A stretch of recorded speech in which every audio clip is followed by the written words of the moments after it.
Hello everyone, welcome back. In this video, we're going to start talking about machine learning. This is a topic we're going to explore very extensively over the next several weeks. And this is going to be kind of a conceptual overview before we get started. So this video is a little bit different. We're going to take a break from programming and we'll get back to that next time. This is the theory you need to understand what's going on. Machine learning involves developing algorithms which automatically make inferences from data. And in this class, we're going to mostly focus on a subset of machine learning, which is called supervised learning, which I'll get to this in just a bit. And we're also going to briefly touch upon what's called unsupervised learning when we do things called clustering and topic modeling. But this video, we're going to focus on supervised learning.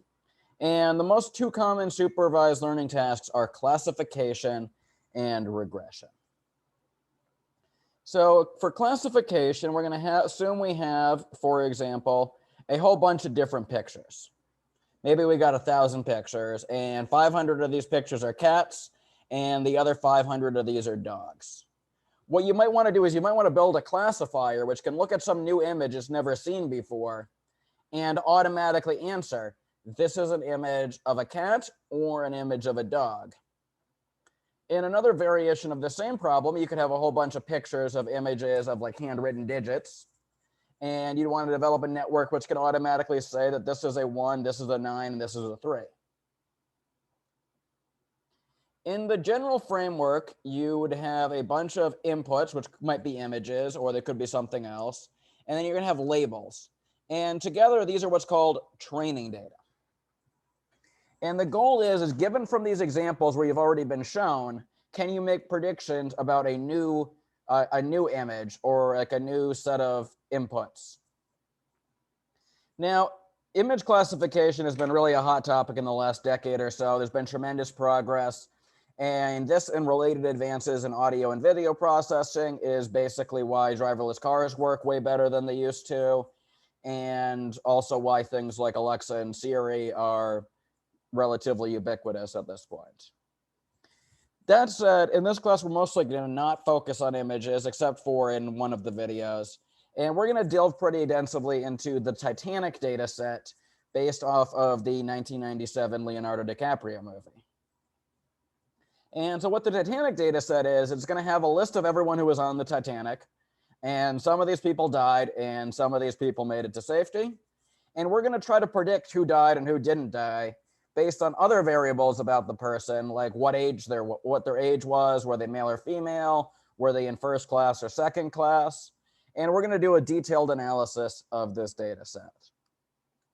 So that's classification. You have a whole bunch of training inputs, which you could call X, which those are going to be either the images or the information about each person or whatever like you're using as the basis for making your predictions. And then you have the thing you're trying to predict, which will be something like cat or dog, or survived, did not survive. Now, the difference with regression is it's very similar, but instead of trying to give a label to each data point, you're trying to give each data point a number. So for example, we might try to predict how happy people are in a given country from other data about that country, like the average income. Or some work that some of my former coworkers used to do was to try to predict the energy that it'll take to form like some new molecule based on some previous examples. And these are both done in like a purely data-driven way where you're learning from the data, not from your preconceived models of how chemistry works or how happiness works. And last but not least is the good old-fashioned line of best fit, or linear regression. And so what we're going to do is we're going to create a common mathematical framework for both of these tasks, for regression and classification. And this is what we call supervised learning. So you have your predictor variables, which these could be the actual pictures or the information about each passenger on the Titanic, or the other information about the country, like what the average income is or anything like that. And then you have the target variable, which is the thing you're trying to predict. And we assume there's some sort of relation, which we would model as a function between these two. Regression tasks, the y that is put out by the function is going to be like a real number. For classification, it's one of like several classes, and you usually will encode that with a number as well. So you might say all cats are type 0 and all dogs are type 1. And we assume that there is a function, which we call a model, that y will approximately be f of x. And we're going to assume that our model belongs to a specific class of models, a predefined hypothesis set. And we're going to try to find the best model from that set. So if the model class is the set of all linear functions, then this is called linear regression. What is the best line for fitting the data? Now, if you took the class of all models to be, so if you took the model class to be the set of all polynomials with degree less than 10, you would get something which you could call polynomial regression, which, as an aside, polynomial regression is bad, and we'll tell you why in a few videos. Another common, more advanced choice would be to try to use like an elaborate combinations of sines and cosines as your model. And this is something which is really used a lot in like audio processing, for example. Now, for classification, it's less clear what the model should be, but one possible option is like a binary search tree. And a binary search tree is like a flowchart-like architecture, where this is what it is for the Titanic. And if you're trying to predict if somebody survives, the answer turns out to be is you check if what is the sex of the person. And overall, there was 545 people who died and 342 people who survived. And then if the person is a female, you then next ask about the passenger class, P class. And so what we can see is that if you have a wealthy woman, then your chances of making it off the Titanic were 161 out of 170.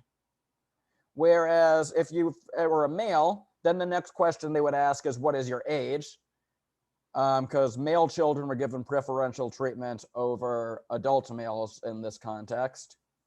And so you can see is that if you're a poor male if you're an old male, then there was 446 people who died and only 86 people who didn't, who were able to make it home safely.